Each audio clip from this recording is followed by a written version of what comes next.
Today we're in the glass studio here at Conway Glass for the ARTyRV channel. I'm Ed. I just couldn't wait to get a leaf done for y'all out of this Wismac 27 LLDR that we showed you on the live stream the other night. We shared it with you, but now today I'm going to show you start to finish on how to build a very unique maple leaf. I've taken my pattern and I've covered it with clear contact paper. This is going to help me when I start to grind it. Now I did two patterns that way. One of the patterns I went ahead and cut out. So we've got our pieces cut out. So here we go. We're just going to knock this down real quick. We're going to pull it. Remember, we're pulling our cutter to us when we do straight lines. We're going to give ourselves a little bit of room on each side. Remember, I know glass is expensive, but don't cut the glass so short that you don't have anything to work with. So let's start right here, and we're gonna, oh my, that was a beautiful sound, and there we go, a beautiful run. So now this sheet of glass here, this is going in the back. Remember, it's a W27LL, and it is an incredible glass for leaves and campfires. So here we go. I'm gonna have to take, because we're working on a dark brown granite glass, so we're gonna take our paint pen because our glass is so dark, and we're gonna trace our pattern over to our brown glass. Now remember y'all, the paint pen is gonna work its best if once you shake it up, and you may have to depress it a little bit. Okay, so we've got that traced out on our brown, and we used a silver paint pen. We could have used a white. Any other color besides black would work fine. So now we've got that ready. Let's go ahead and trace out our leaves so that we can get this project started. Put your number there, and remember, just mark it, okay? Just mark it. And now we want this, I think this end's gonna be really pretty for number 1. This is the largest petal on that leaf that we have. So on this one, we're gonna square this piece of glass up a little bit, and then we're gonna cut this number 1 here. Let's square our glass up. We'll take our running pliers that we love so much, and we're gonna square that up. So let's get this piece of glass cut right here and get it out of the way. Now here we go. Remember, we wanna be just on the inside of that black line because that's how our pattern fits together, because we cut this out using our razor blade trick. So remember, just use the razor blade trick. Watch the video if you don't know how to make it. And remember, just, you can see my score right there probably. I'm just inside that black line. So we're gonna take and break this off a little bit at a time. Now we're gonna come around here. Take and grouse that circle. Okay. So remember, when you're grinding, you really don't have to push hard and aug down on your grinder wheel. All you want to do is you want to get these edges roughed up, but the main thing you want to do is make sure that the glass, if you didn't cut it to the exact shape, is shape it the way it belongs. If those corners should be rounded rather than pointed, go ahead and take the time to round them a little bit, but do it promptly. Don't waste a lot of time on your grinding, because basically you're just cleaning up the edges so that your foil will stick. So here we go. Let's finish this up. So remember, while you're foiling, it's imperative that you try and keep the center line in the foil with the glass. It looks better. You don't have any edges. When you look through the glass, you don't see the back side of something. And if you just take your time to do it, you'll find out that when you're putting your window together, it's much easier. You don't have all the, if you'll take the time to burnish the edges and make them flat, they won't cause your glass to stand off away from the other piece of glass, because sometimes just that little bit of foil will keep your piece of glass off. And remember, when you're burnishing it, pull it to you so that you don't strip, like these corners right here, pull them to you, okay? Same way with that, pull it to you. Okay, so that's gonna sit right there, just like that. All right, so now this is our final piece that we're copper foiling on the leaf. I'm gonna get this burnished.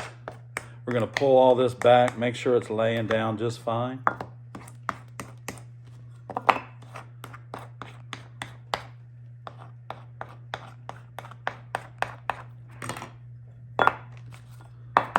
We're back in the glass studio today, and we have tack soldered our maple leaf, and now I'm going to take a little bit of flux.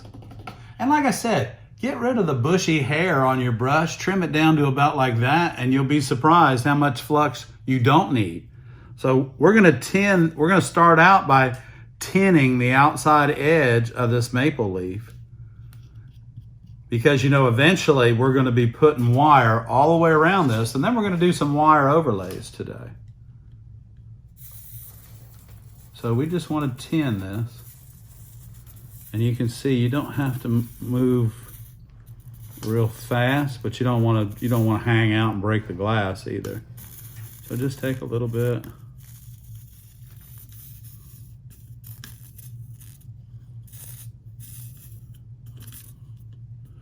All right. Okay, so there we have it. We're going to set our pattern right here. And now I don't need to put any more flux on my brush. We're going to, on this side of the maple leaf, we're going to do what I call touch and go. Now this, for those of you that are just starting out doing stained glass, this is the way to do it. I'm going to turn my wattage controller up about half a notch, and you can see my tip, y'all, is still just a pretty silvery blue, you know, just like it's supposed to be.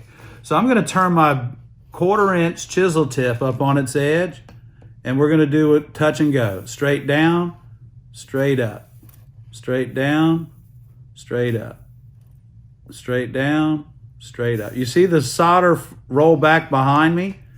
That's exactly what I want it to do, because that's going to build. There we go. All right, so we're in a Y here, okay? And you know what? It should look like a Y. It shouldn't look like a K. It should look like a Y. So we're just going to touch that 1, 2, 1, 2, 1, 2, 1, 2, 1, 2. Touch and go. For those of you just starting out, or those of you that really haven't got the soldering part down pat yet, try this method. It has been tried and true. Here we go again. Let's do this other side. Here we go. Touch and go. 1, 2, 1, 2, 1, 2. Just like that. Okay? So you don't have all the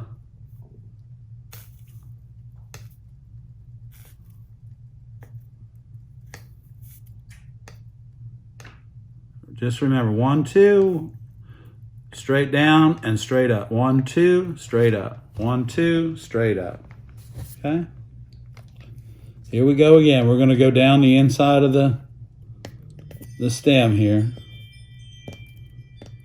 Here we go, this side.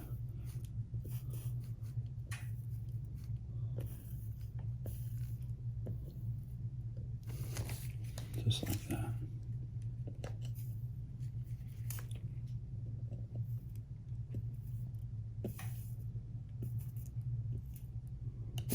Okay.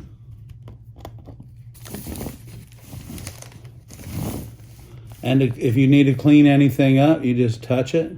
Straight down, straight up. It cleans itself right up. Boom. Okay? So this side, we're going to use a little bit of flux.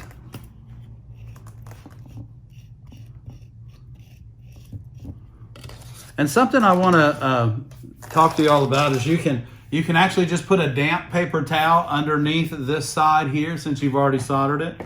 And it'll help keep that side cool if you need it to. But I think we got our iron just right. I think we can run this thing. Let's run a bead, everybody. Here we go. Let's make sure we got it flux. A little bit of flux, a little bit of flux, a little bit of flux, and a little bit of flux. Here we go.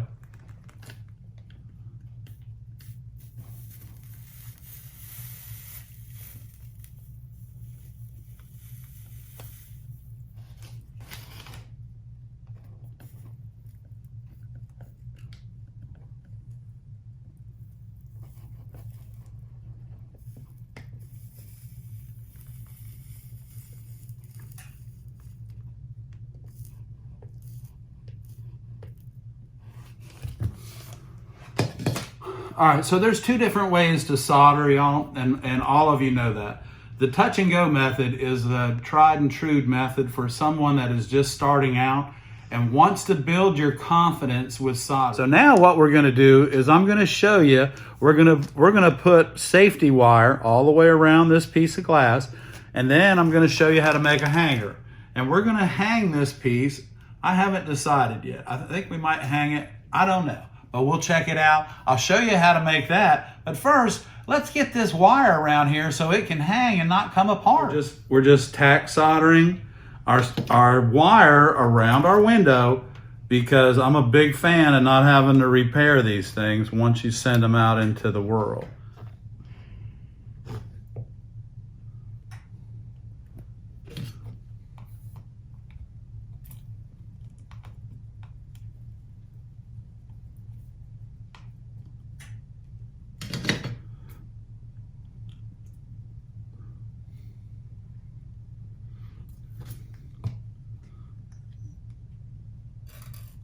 Keep it pressed tight against the glass, against your edge of your copper foil.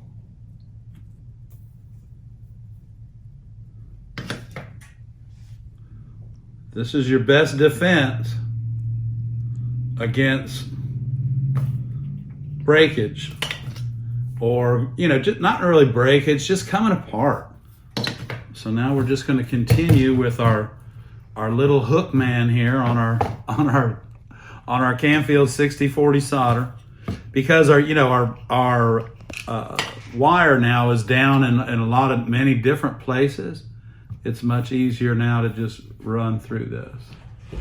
And it's okay if you see the wire, because your customer can know that you do your job and you do it correctly. So here we go. We're going right on around.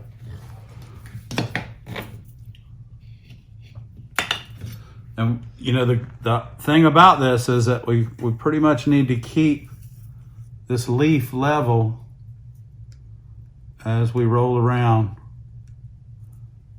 and do our edge here. Because if we keep it level, what it's going to do is make a really pretty bead along the outside edge as well. It's going to clean it up and roll that edge for us, which is what we really want it to do. So we're going to take the same wire. Actually, we're going to use a 16 gauge pre-tinned copper wire. We're going to take the handle of our flux brush. Okay. We're going to attach this right here in this corner, just like this. And I'm going to need a little bit of solder, and I'm going to take it from here, just like this.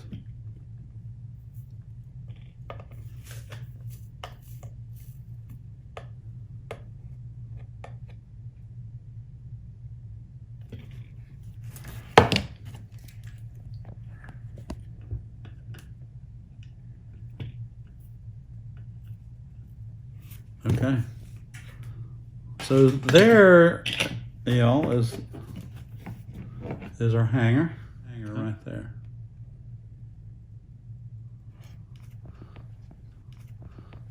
And now what we're going to do is we're going to take some 16 gauge wire, and we're going to cut 3 pieces about 5 inches long, I guess will be fine.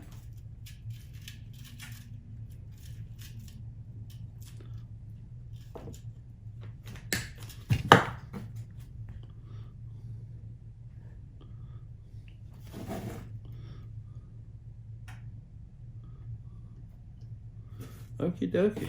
So now we're going to attach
So now we're gonna clean up this leaf. We're done with our solder. I'm gonna make sure that I turn my wattage controller off, and I'm gonna unplug my soldering iron. You know, I know your own limitations, and if I do both, then when I go home, I don't have to come back thinking I did one or the other.